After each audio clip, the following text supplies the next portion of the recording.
नमस्कार प्रिय विद्यार्थियों, कल जो अपन पढ़ रहे थे हॉर्टिकल्चर का क्लासिफिकेशन, उस क्लासिफिकेशन को अपने बॉटनिकल क्लासिफिकेशन है वो पढ़ा था।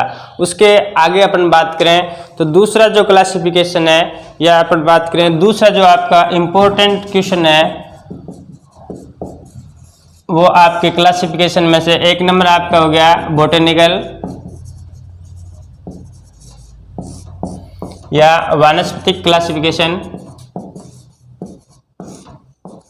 वानस्पतिक वर्गीकरण।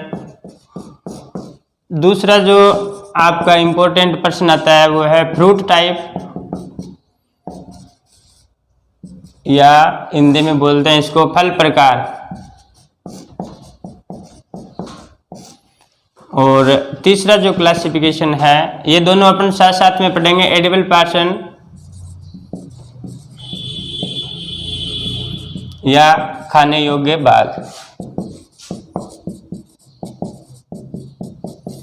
यहाँ पे एक ध्यान देने वाली बात है, कल मैंने आपको बताया था कि जो वानस्पतिक वर्गीकरण है इसमें से आपके एक प्रश्न है कंपल्सरी आने वाला है, और वो भी मैंने बताया था कि या तो आपका ओरिजिन से आएगा या फिर जो इसका कुल है उसमें से आएगा। अब दूसरा प्रश्न जो हॉर्टिकल्चर का वर्गीकरण है उनमें ये दो जो आपका वर्गीकरण किया गया है खाने योग्य बाग और फल प्रकार है, इन दोनों में से आपका एक प्रश्न आने वाला है। या तो खाने योग्य बाग पूछ लिया जाएगा, अगर खाने योग्य बाग नहीं पूछा जाता है तो आपका फल प्रकार आ जाएगा। ठीक है, दोनों का अपन देखेंगे अलग अलग कि कौन कौन से बाग है। सबसे पहले फल प्रकार की बात करें तो फल प्रकार से पहले अगर अपन ये समझ लें कि फल होता क्या है ना। अगर फल की बात करें तो फल क्या होता है, जो मैच्योर ओवेरी होती है उसी को फल बोला जाता है, यानी कि परिपक्व अंडाशय होता है वो फल कहलाता है।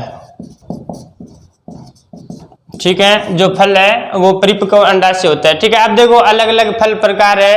तो सबसे पहले अपन बात करें फल प्रकार की तो इसमें एक नंबर है ड्रूप, जिसको हिंदी में बोलते हैं अस्टिल। ड्रूप या अस्टिल। और दूसरा जो फल प्रकार इसमें है वो है सरस। अब यहां पर ध्यान रखना, इसको इंग्लिश में बेरी कहा जाता है। देखो ज्यादातर विद्यार्थी होते हैं वो इन दोनों में कंफ्यूजन होते हैं कि ड्रूप कौन सा होता है और सरस कौन सा होता है। बाकी जो भी फल प्रकार है वो सारे अलग अलग रहते हैं, एक दो नाम रहते हैं उनके, तो ज्यादा इतनी दिक्कत नहीं आती। ड्रूप में और अस्टिल में जो ये बेरी है और सरस है इनमें थोड़ा सा कंफ्यूजन हो जाता है। कई बार तो ये हिंदी इंग्लिश वाली दिक्कत आ जाती है कि ड्रूप को हिंदी में अस्टिल बोलते हैं या जो बेरी है उसको हिंदी में सरस बोलते हैं। दूसरा यहाँ पर इन दोनों में जो सीक्वेंस रहती है वो भी अलग हो जाती है कि भाई ड्रूप में कौन कौन से है और बेरी में या सरस में कौन कौन से है। तो यहाँ पर एक अपने छोटी सी ट्रिक बनाई हुई है याद करने के लिए। सबसे बढ़िया शानदार तरीका है, इतना याद रख लेना कि जिसमें केवल एक सीड होता है यानी कि एक गुठली होती है वो सारे के सारे किस में आएंगे, ड्रूप में आ जाएंगे। ये ध्यान रखना बस। ठीक है, 100% ये आपकी सही नहीं है कि भाई सर ने कह दिया 100% यही होगी। हाँ कुछ अपवाद है, बाकी 99% ये सारी की सारी सही है। ठीक है, तो थोड़ा सा लिखना चाहो तो ये लिख लेना याद करने के लिए कि भाई जिसमें केवल एक सीड होता है, एक बीज होता है, वो सारे के सारे किस में आएंगे, ड्रूप में आएंगे। जैसे आम, बेर, जामुन, नारियल, बादाम, ये सारे के सारे ऐसे फल है जिसमें केवल एक बीज होता है और ये आपके ड्रूप के अंतर्गत आते हैं। अब देखो यहाँ से जो प्रश्न बनता है ना वो प्रश्न आपका इस प्रकार से पूछा जाता है कि आम का फल प्रकार क्या है। नीचे आपके ऑप्शन आ जाएंगे, अस्टिल, सरस, अनासोरोसिस है, ब्लूस्टा है या फिर ड्रूप है, बेरी है, ये ऑप्शन आ जाएंगे। ठीक है, इसी प्रकार से बेर का जो फल प्रकार है वो क्या होता है, जामुन का फल प्रकार क्या होता है, इस प्रकार से आपके प्रश्न आएंगे। दूसरा अगर फल प्रकार की अपन बात करें तो दूसरा फल प्रकार है सरस। सरस में एक चीज थोड़ी सी याद रख लेना कि ऐसे फल जिसमें एक से अधिक बीज होते हैं। ठीक है ना, देखो इसमें अपने को याद क्या रखना है, जिसमें केवल एक सीड होता है वो सारे के सारे किस में आ गए, ड्रूप में। और जिसमें एक से अधिक बीज होते हैं, ठीक है ना, वो सारे के सारे किस में आ जाएंगे, सरस में। ठीक है, जैसे पपीता, पपीता में एक से अधिक बीज होते हैं ना, छोटे छोटे बहुत सारे बीज होते हैं, तो ये किस में आ गया, पपीता सर्स में, ठीक है। इसके बाद में आपके केला हो गया, अमरूद हो गया, अंगूर हो गया,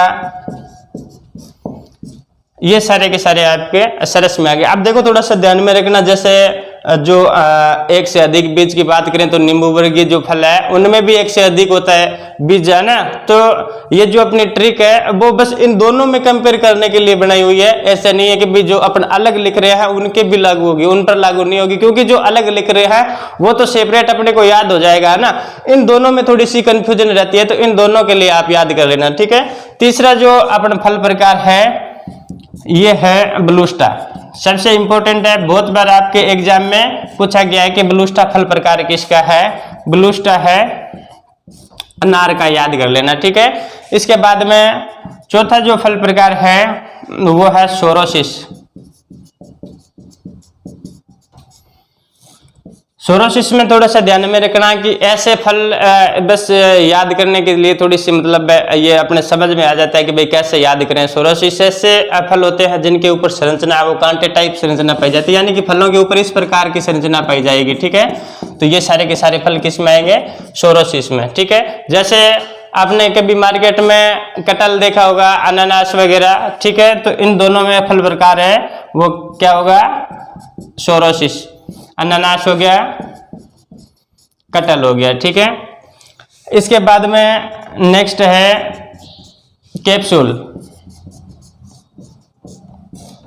अब देखो ये जो नाम है ना, नाम के अकॉर्डिंग इसका फल प्रकार है। जैसे अगर अपन बात करें कैप्सूल, जैसे मार्केट में जनरली आपने देखा होगा मेडिकल से लेके आते हैं ना, इसी प्रकार से जो कैप्सूल एक कवर के अंदर पैक रहता है ना, ठीक है। ऐसे ही अपने जो ऐसे फल है जिनके बीज है वो कवर के अंदर पैक रहते हैं। जैसे अगर अपन बात करें जनरली आपने तिल देखा होगा, तिल है वो एक बीज के जैसे जो एक कवर होता है उस कवर के अंदर पैक रहता है ना। इसी प्रकार से आपने कपास देखा होगा, भिंडी देखी होगी, भिंडी के जो सीड है वो एक कवर के अंदर पैक रहते हैं, ठीक है। तो ये जो एग्जाम्पल है आपके वो आप जैसे आंवला है, भिंडी है, ये दोनों इंपॉर्टेंट है। इसके अलावा ये भी ध्यान में रख लेना, कपास का भी फल प्रकार है वो कैप्सूल होता है, तिल का भी फल प्रकार है वो कैप्सूल होता है, ठीक है। इसके बाद में नेक्स्ट अगर अपन बात करें तो नेक्स्ट है कैरियोप्सिस। देखो यहाँ पर ये जो कैरियोप्सिस है वो अपने हॉर्टिकल्चर से संबंधित नहीं है, फिर भी अपन याद कर रहे हैं फल प्रकार, तो साथ में याद कर लेना, क्योंकि एक साथ लिखे होंगे तो जल्दी याद हो जाएगा। कैरियोप्सिस जो फल प्रकार होता है वो जितनी भी आपकी अनाज वाली फसलें होती है उन सभी का फल प्रकार है कैरियोप्सिस होगा, अनाज वाली फसलें, ठीक है ना। इसके बाद में नेक्स्ट बात करें तो नेक्स्ट है सीजोकार्प।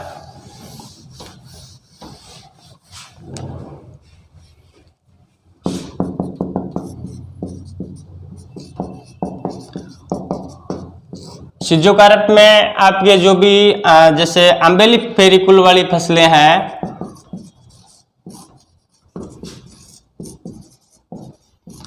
जैसे गाजर हो गया, धनिया हो गया, जीरा हो गया, ये सारी की सारी जो फसलें हैं इनका फल प्रकार सीजोकार्प होता है। नेक्स्ट बात करें तो नेक्स्ट फल प्रकार है पेपो।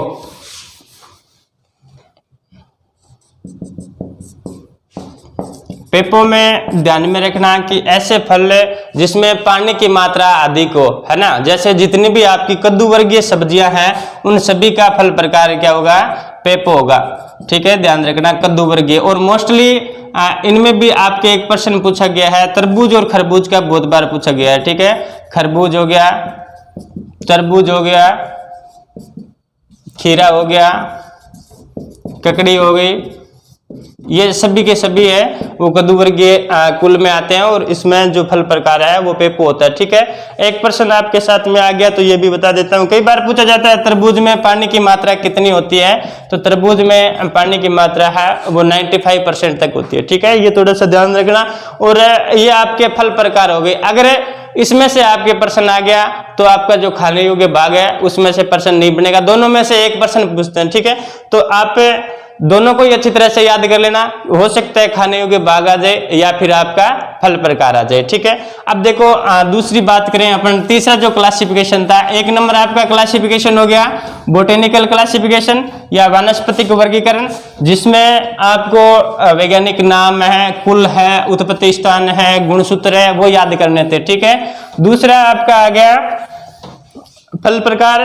फल प्रकार में आपने पढ़ लिए कि भाई ड्रूप है, सरस है, बेरी है, ब्लूस्टा है, पेपो है, कैरियोप्सिस है, ठीक है, ये सारे के सारे आ गए। इसके बाद में तीसरा है खाने योग्य भाग। तीसरा जो वर्गीकरण का भाग है वो है खाने योग्य भाग, यानी कि एडिबल पोर्शन, है ना। एडिबल पोर्शन या खाने योग्य भाग में से आपके प्रश्न इस प्रकार से आता है कि आम का खाने योग्य भाग है कौन सा होता है, केला का कौन सा होता है। जनरली एक प्रश्न पूछ लेते हैं, कोई फ्रूट का नाम दे देता है और उसका पूछ लेता है कि भाई खाने योग्य भाग है कौन सा। अब देखो, जैसे सबसे पहले अपन बात करें कि भाई फल के भाग कौन कौन से होते हैं। जैसे इस प्रकार से कोई एक फल है, ये अपन मान लेते हैं कि भाई मैंगो का फ्रूट है ना, आम का फल है, ठीक है।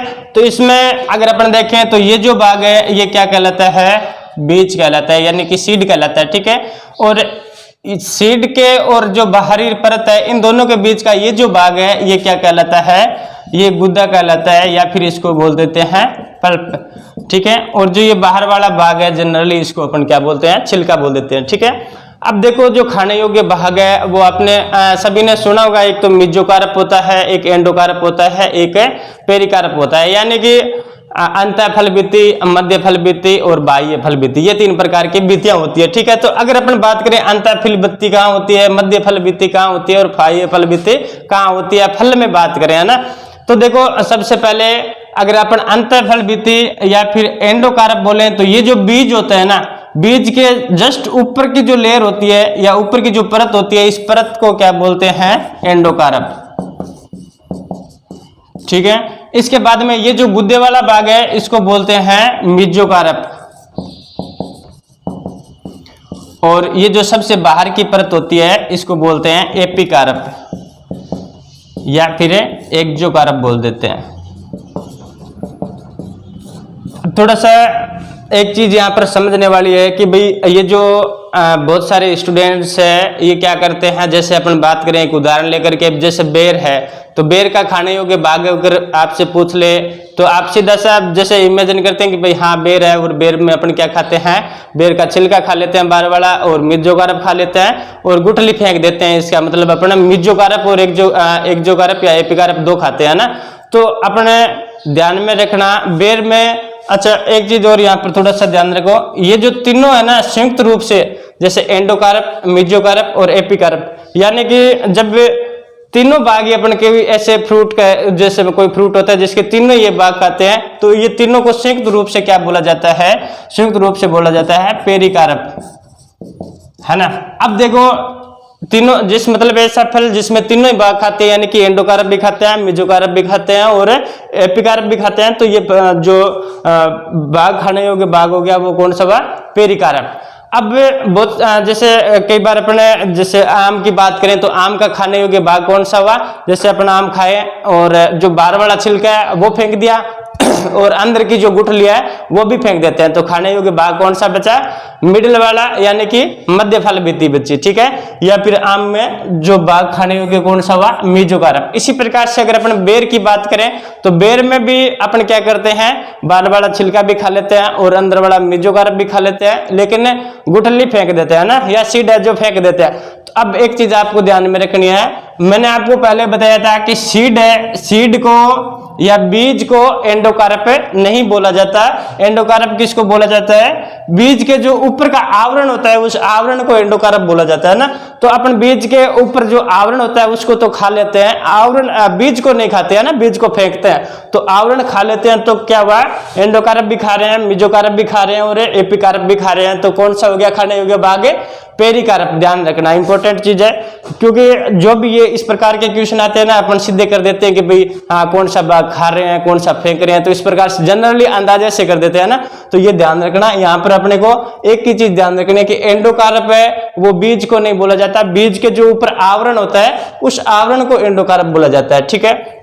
ये थोड़ा सा डायग्राम ध्यान रखना, बना लेना है ना, ताकि आगे दिक्कत नहीं आए। अब देखो इनके एग्जाम्पल भी अपन थोड़े एक दो कर लेते हैं, ताकि कई बार पूछ लिया जाता है एग्जाम में कि भाई आम का खाने योग्य बाग कौन सा है, या फिर मीजोकार्प किस किस का है। ठीक है, तो सबसे पहले बात करें मीजोकार्प।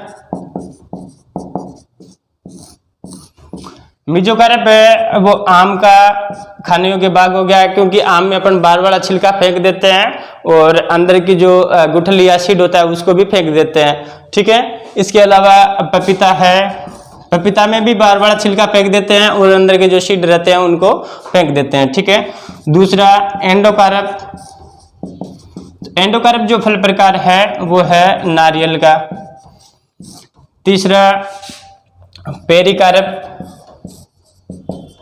पेरिकार्प जो फल है वो है बेर, खजूर, अंगूर, अमरूद, सेब। ठीक है, इन सभी का फल जो खाने योग्य बाग है वो पेरिकार्प होता है। अब देखो अमरूद और सेब है, इनको खाने योग्य बाग अलग से अपन थैलेमस भी कह सकते हैं, थैलेमस। ठीक है, तो अगर ऑप्शन में आपके थैलेमस आए तो अमरूद और सेब, अगर ऑप्शन में मिलता है तो ये कर देना। ठीक है, इसके बाद में मीजोकार्प है, एंडोकार्प दोनों। मीजोकार्प है,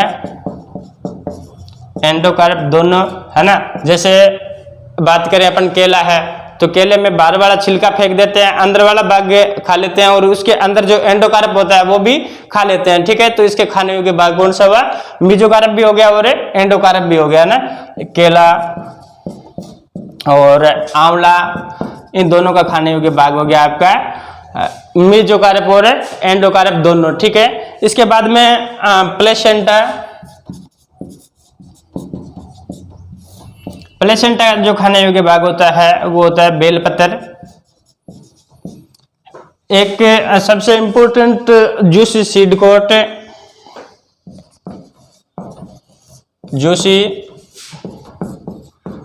सीड कोट, या फिर इसको एरिल बोल सकते हैं, बहुत इंपॉर्टेंट है, बहुत बार एग्जाम में पूछा गया है। ठीक है ना। एरिल जो खाने योग्य भाग होता है वो अनार का हो गया और लीची का हो गया, ये दोनों बहुत बार पूछे गए हैं, ध्यान रखना। ठीक है, कि लीची का खाने योग्य भाग कौन सा होता है और अनार का खाने योग्य भाग कौन सा होता है। ठीक है, एरिल आ जाएगा ऑप्शन में, या फिर जूसी सीड कोट आ जाएगा। ठीक है, एक और लिख लो, जो प्लेसेंटा हेयर है,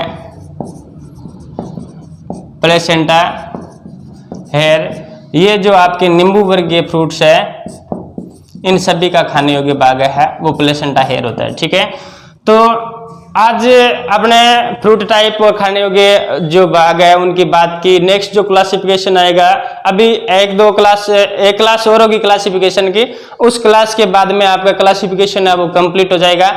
आप जो ये क्लासिफिकेशन करवा रहा हूँ अच्छी तरह से याद कर लेना, क्योंकि यहाँ से आपके बहुत सारे क्वेश्चन आएंगे और आगे जो क्रॉप पढ़ेंगे ना उस टाइम में आपके दिक्कत नहीं आएगी। ठीक है, चलो आज अपन इतना ही पढ़ेंगे।